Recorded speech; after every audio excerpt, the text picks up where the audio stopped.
Think about the last time, someone you really care about just left you on read for like 6, maybe 7 hours. Oh yeah, just staring at the screen. Right.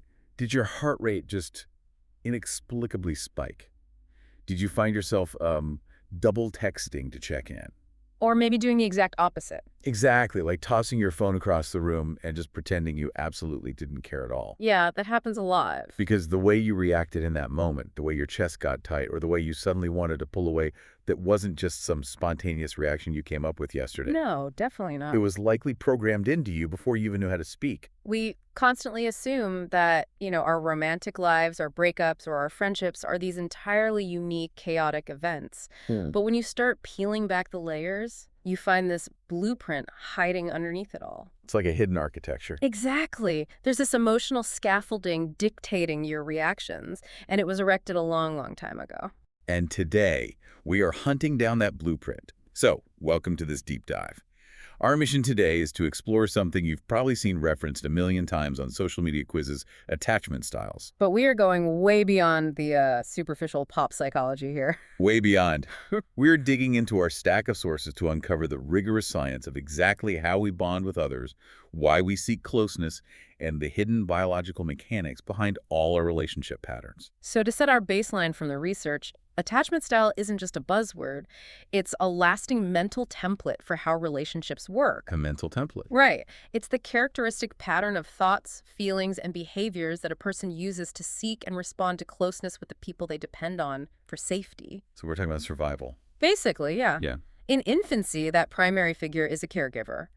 And in adulthood, it translates directly into how you interact with a romantic partner or your best friend. Okay, let's unpack this. Yeah. Because to understand the adults we are today, we actually have to look at how we survived as infants. We do. And before we can start categorizing the different styles of bonding, we have to answer the fundamental question of why we bond in the first place. I mean, if we strip it down to basic biology, why does a baby even care about a caregiver?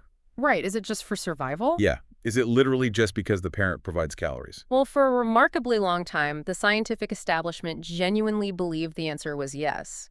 The consensus was entirely transactional. Really? Transactional? Yeah.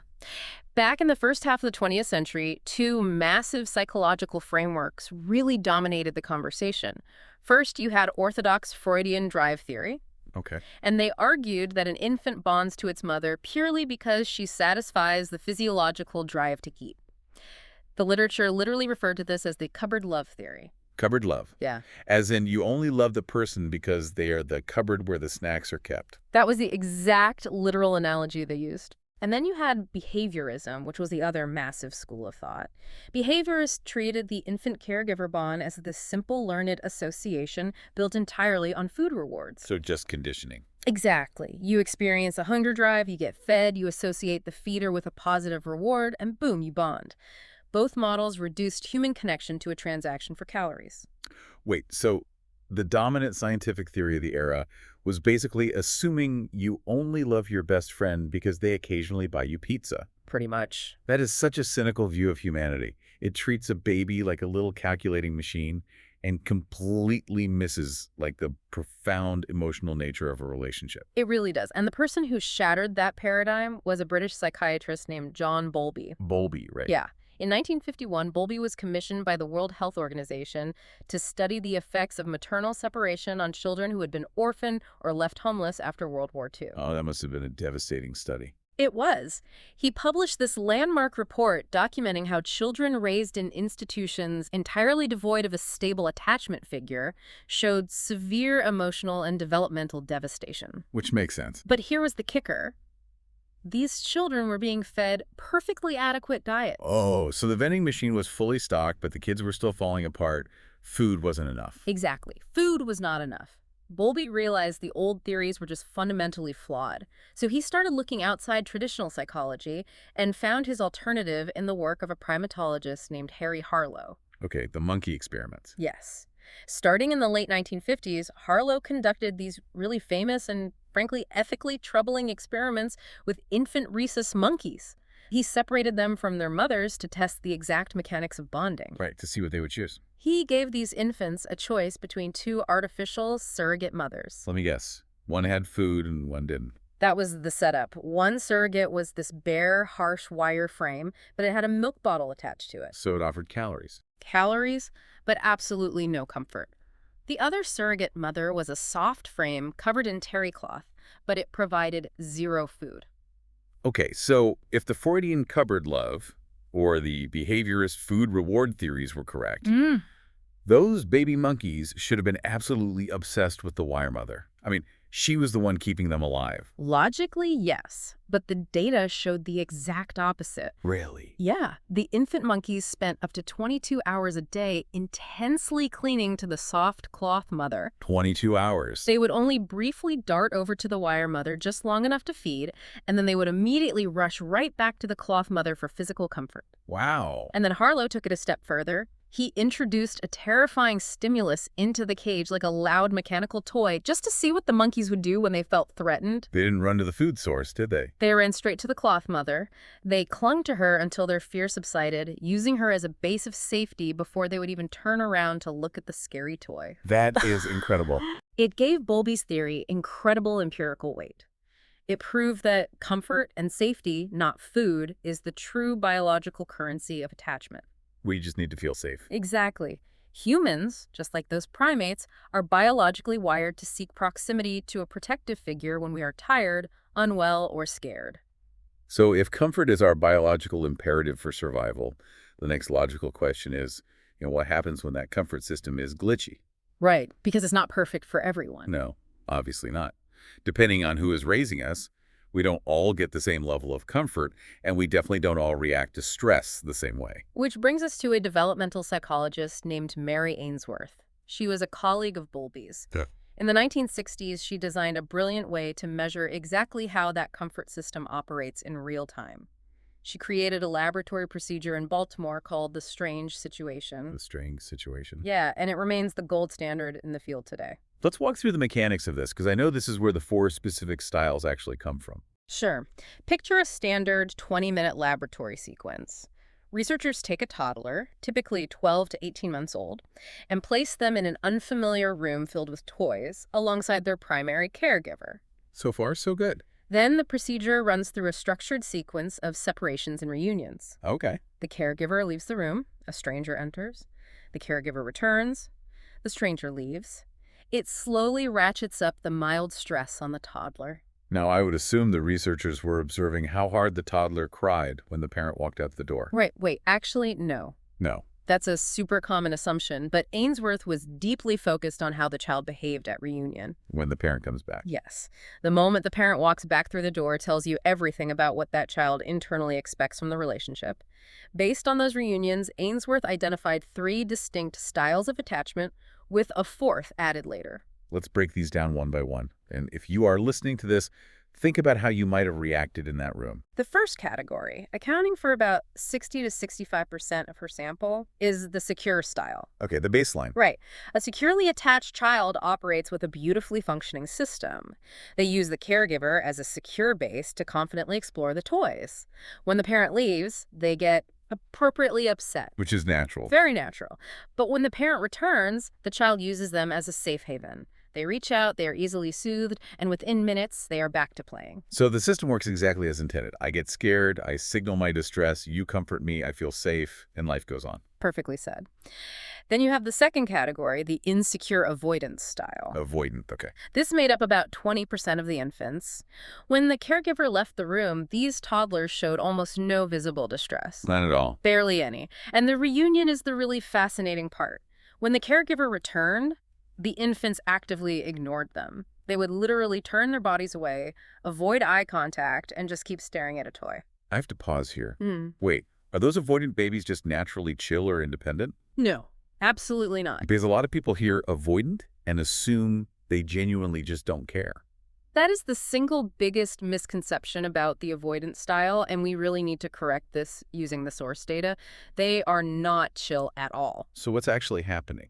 Later, researchers replicated the study, but they hooked the infants up to physiological monitors. They measured things like heart rate and cortisol, the stress hormone. Oh, wow. And the data revealed a massive internal contradiction.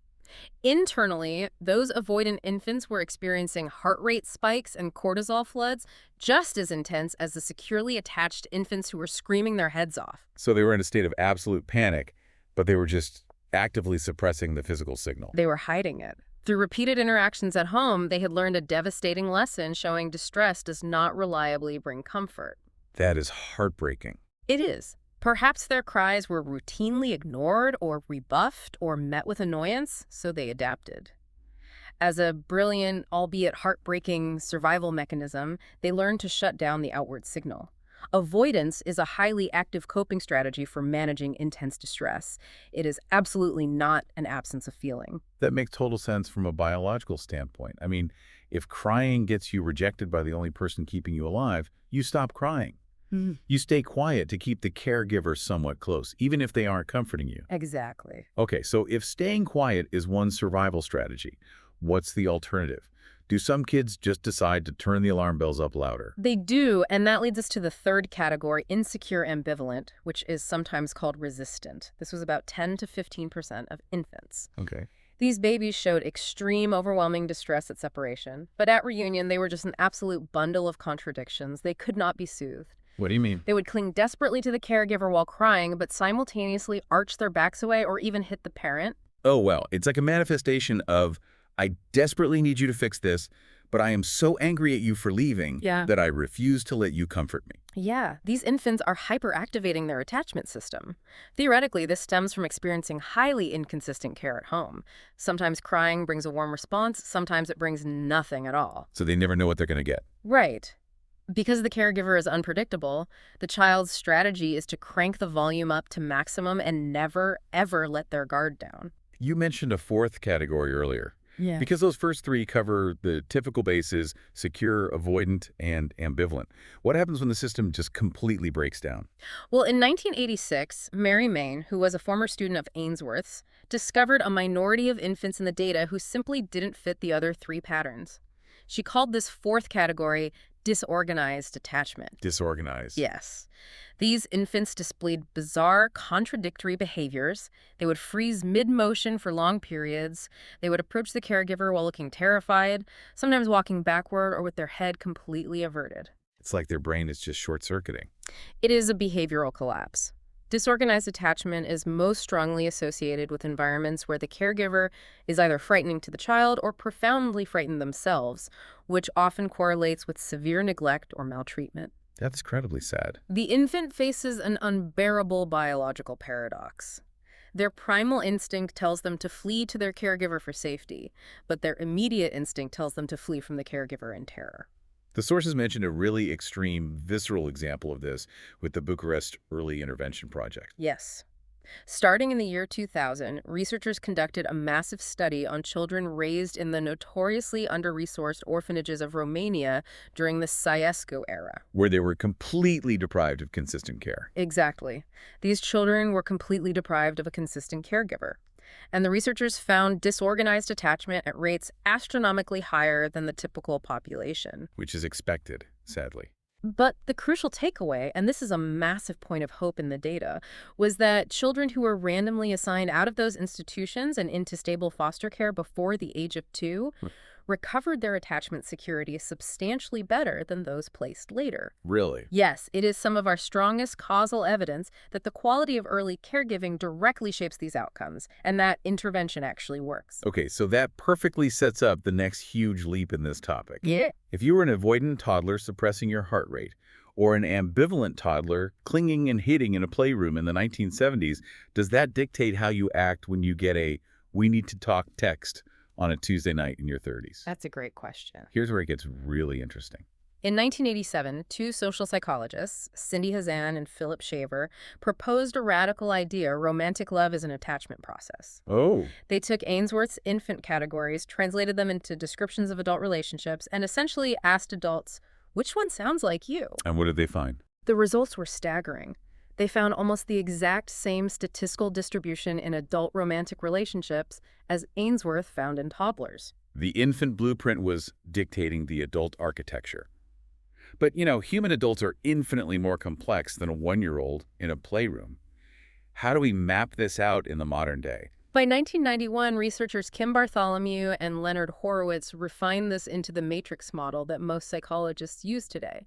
They realized we couldn't just shove adults into discrete, rigid boxes. Boy, it's not that simple. Instead, they mapped adult attachment on two continuous sliding dimensions. Let me take a stab at this. If the infant styles are based on a fear of the parent leaving and a fear of the parent getting too close, I'm guessing the adult dimensions are anxiety and avoidance. You're touching on the exact mechanism. Picture a graph.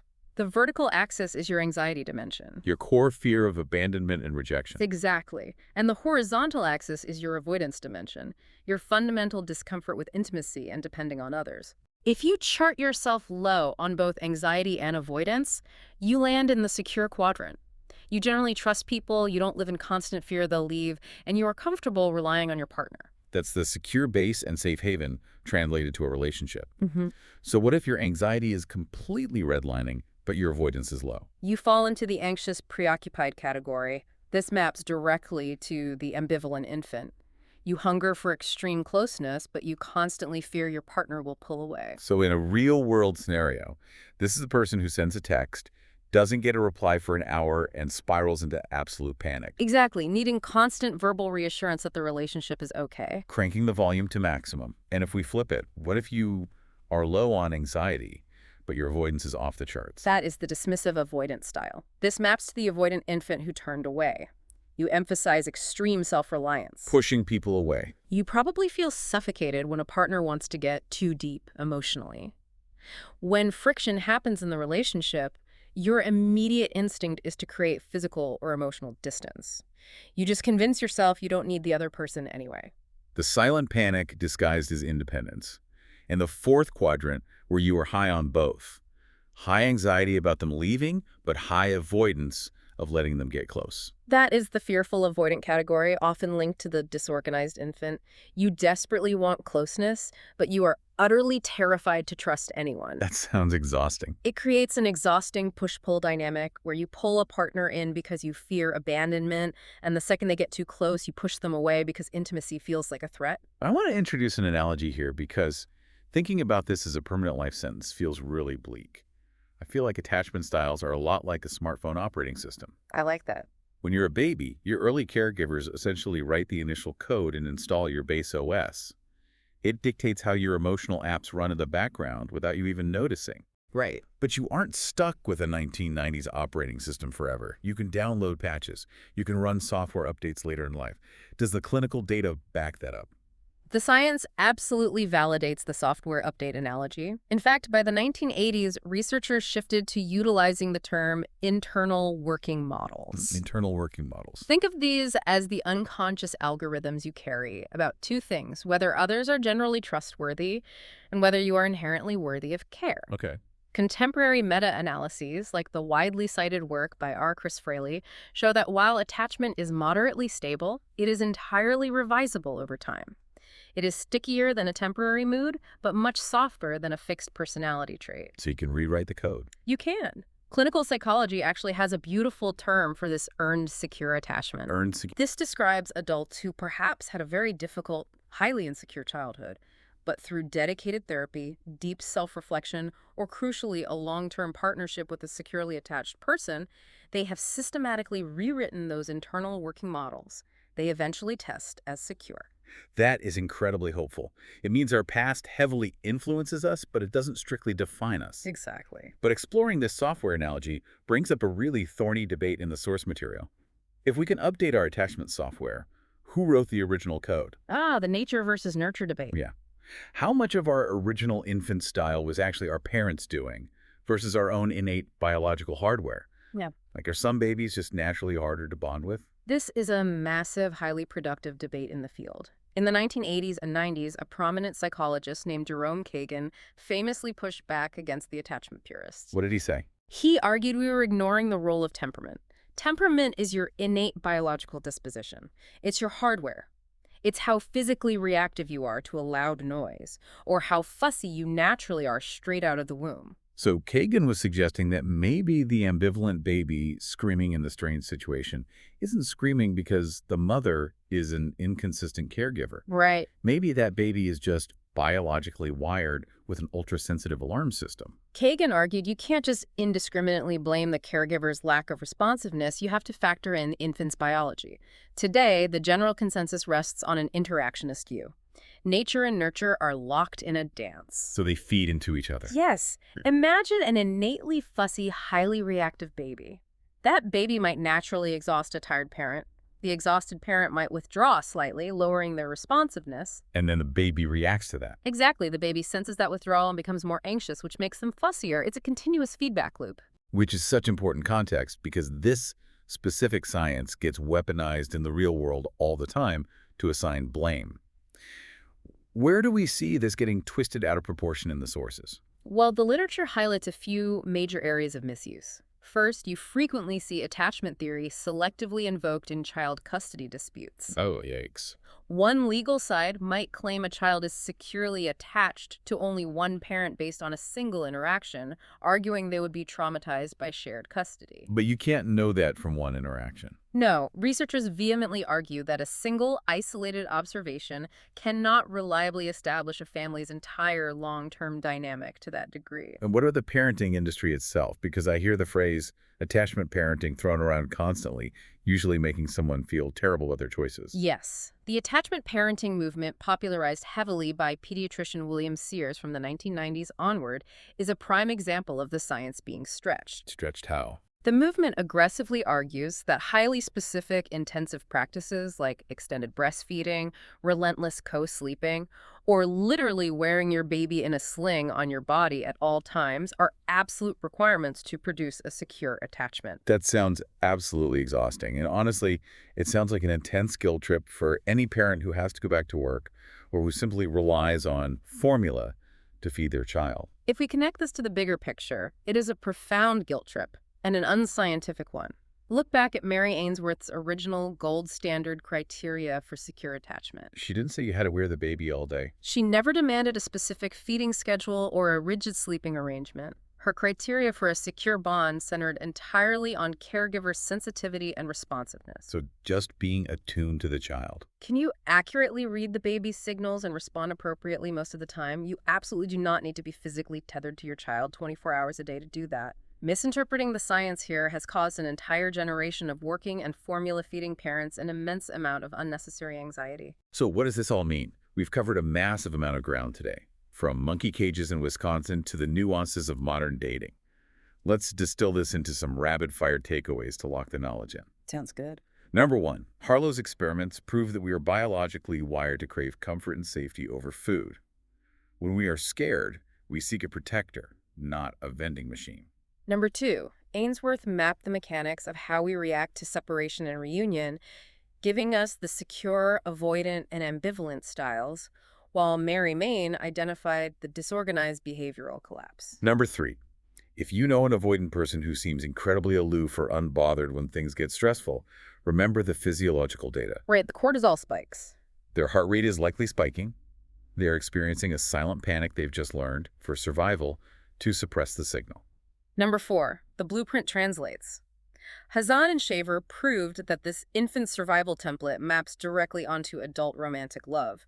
But we aren't trapped in rigid boxes. We exist on sliding scales of anxiety and avoidance. And finally, number five, your childhood attachment style is not your permanent destiny. Earned security is real. Through self-awareness and stable relationships, you can download a software update and rewrite the code. Which leaves us with a final paradigm shift derived from all of this research. Think about the friction in your current relationships. Yeah.